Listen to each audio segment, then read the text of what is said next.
everybody, my name is Jan Dufour and I'm an independent Stampin' Up! Demonstrator. Today I'm going to show you, it's been called all kinds of things on the internet. I've seen the fold before. I'm going to call it a frame card because it looks like it's in a frame.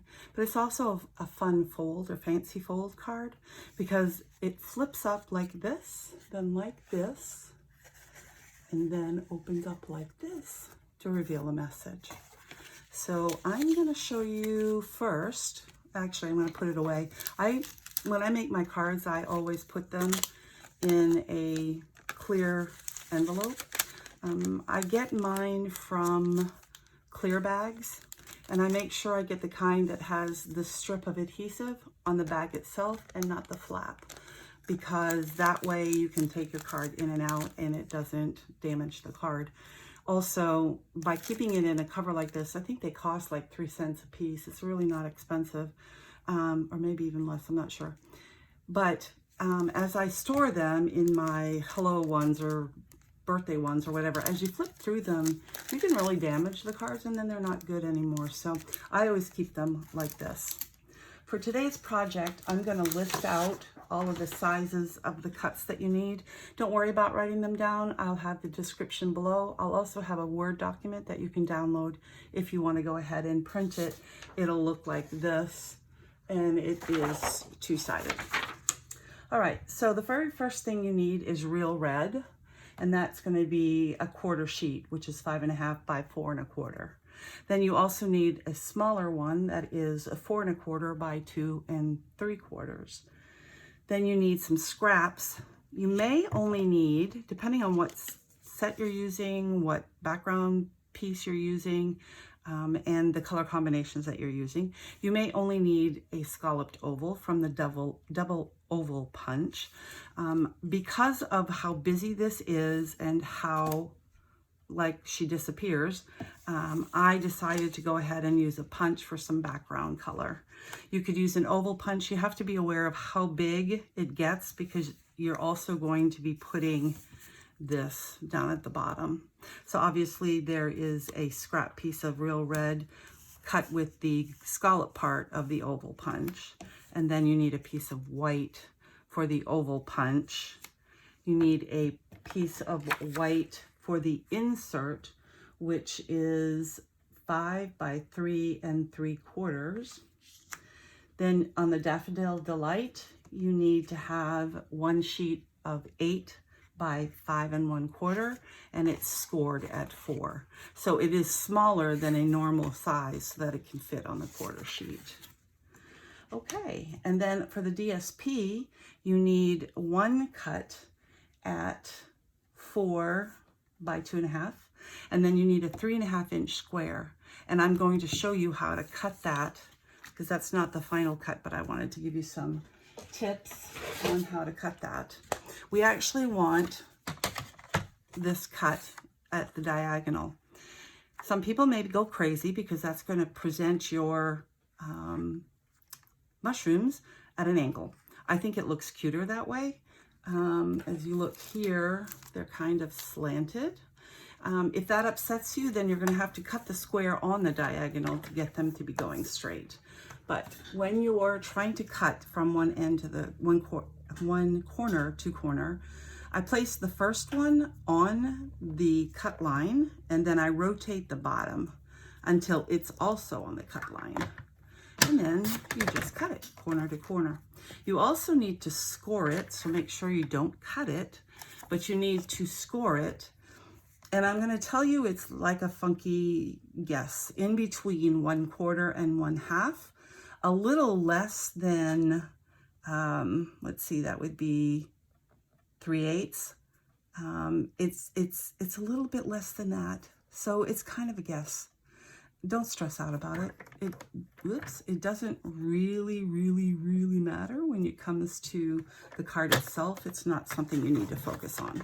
So I'm just kind of doing it there. Yep, that's the measurement I used. It's just kind of right there. I'm obviously using this line and trying to make it even. And I'll show you why it doesn't end up being that important. I'm going to put this away. Also, we'll talk about right now, while you're trying to decide what paper to use. And not just whether you use Snailed It or not, or Happy Mail, whatever it's called. You have to also be aware of the size of the pattern. So this size would be okay. Let's see, that size would not be okay. And that's just because there's not enough room for even one mushroom on there. So that would look weird. So just be aware of the size. This is the DSP, by the way. There's some really pretty things that you can use. So there's lots of options. And when I cut out the snails, you'll notice I cut it out of here. This is only a part of one. This is off to the side. Don't throw those away, because another card, you may want the snail coming up from the bottom and it doesn't show anyway. So keep that in mind. I'm not throwing this away. Plus you can always use the back. Same thing with the little snail. I cut him off the bottom.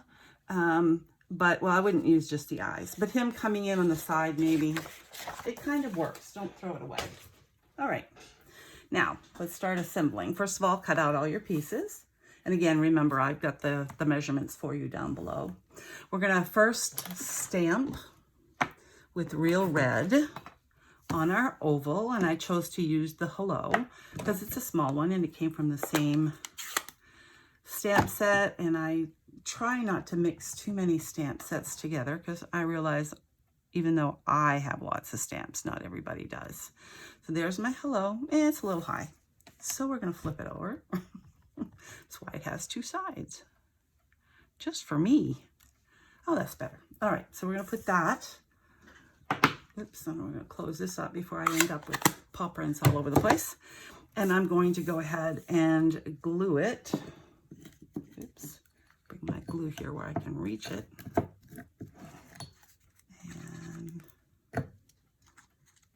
That in the center, slide it. This is why I like multi-purpose glue. You have time to move it if you need to. There we go. All right, I'll put that off to the side. And then we're going to, let's see, take our corner pieces. Oops. I'm going to go ahead and fold those down. You don't really have to burnish these. You can if you want to, but it's going to end up being in a spot where it's going to be forced to fold down because you're going to glue it. Cut off the wings. That's those little pieces of the triangle. Because it's smaller as it goes down, they stick out. So cut off both of those on each piece.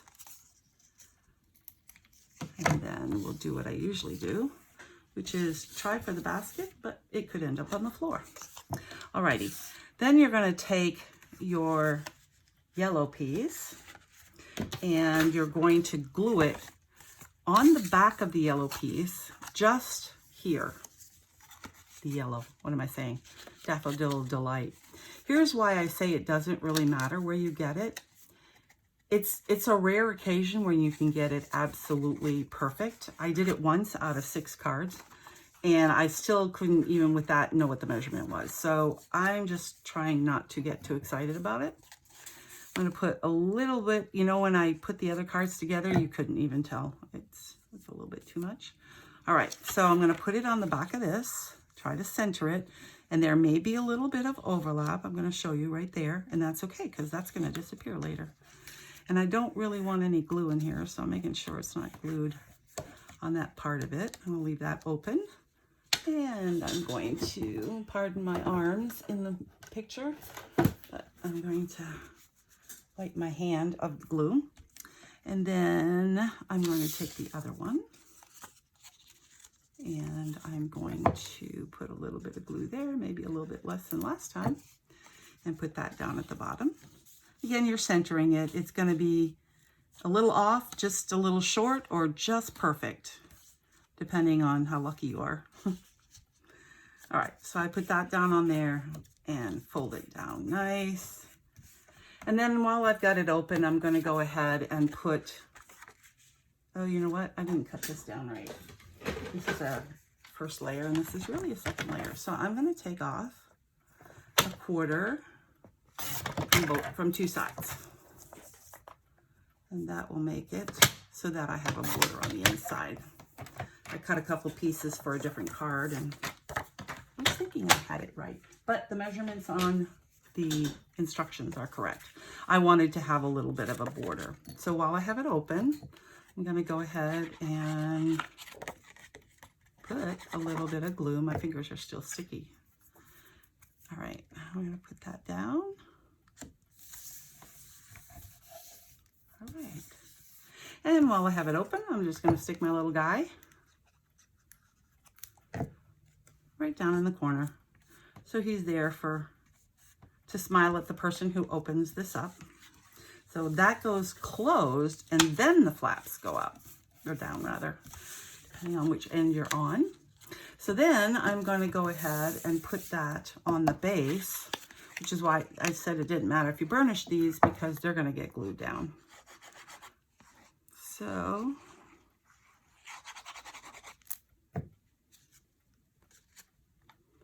and of course we want that centered on here. And I can see a problem already, but that's okay. I knew it was going to be there because I said you don't always get it perfect. While it's still a little on the wet side, I'm going to go up and clip these little things. And nobody's ever going to know that that was there. So that way they're not sticking out on the yellow. They won't be noticeable. And if you didn't know any better, you wouldn't even notice that that was an issue. So the trick at this point is to make sure that your card is still facing up, because when you do the next piece of it, if you did it like the first time I did it, I glued it on the wrong end. I ended up thinking this was the top and I glued it there. And you really want this glued on the top of the real top of the card. So I'm going to take my DSP. I'm going to go ahead and put this on center.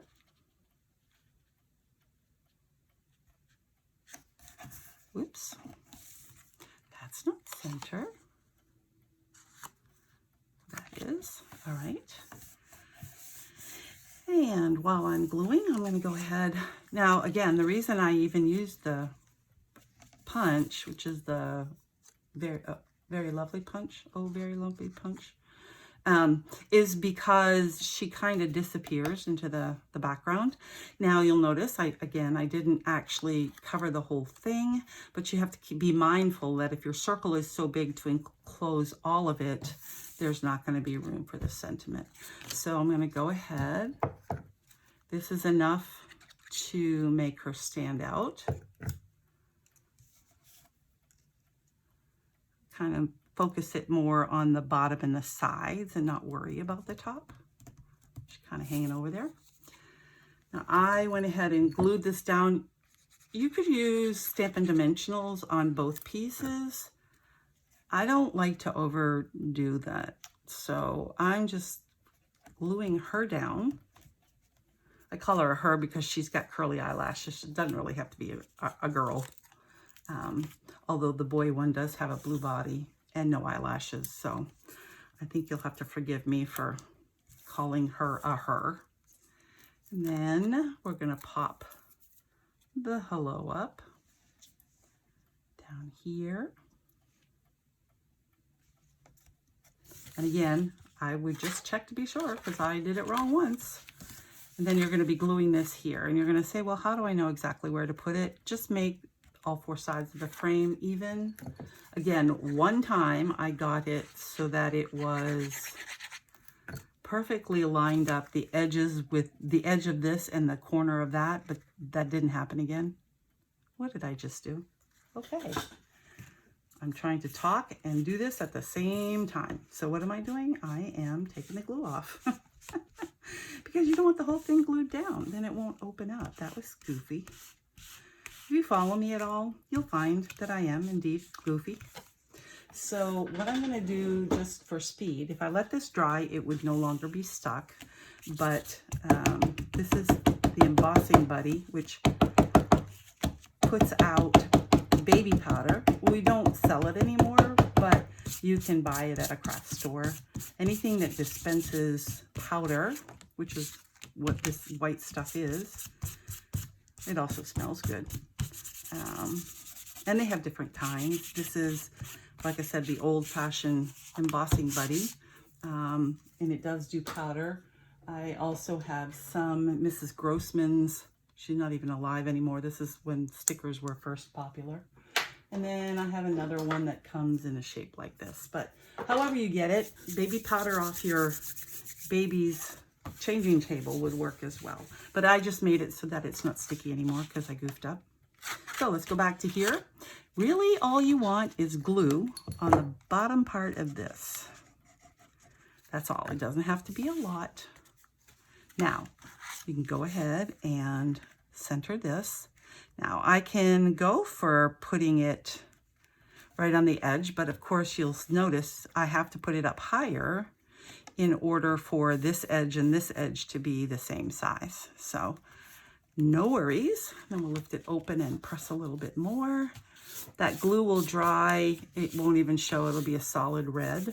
If it bothered you, you could always cut a smaller piece of red and just put it on top. But believe me, it will not bother a thing. We just need to make sure that this dries. So there you have it, a frame card that opens this way, then this way. I hope you had some fun laughing at me for my goofs, because we all do that, don't we? Have a great day and come back and visit. Bye.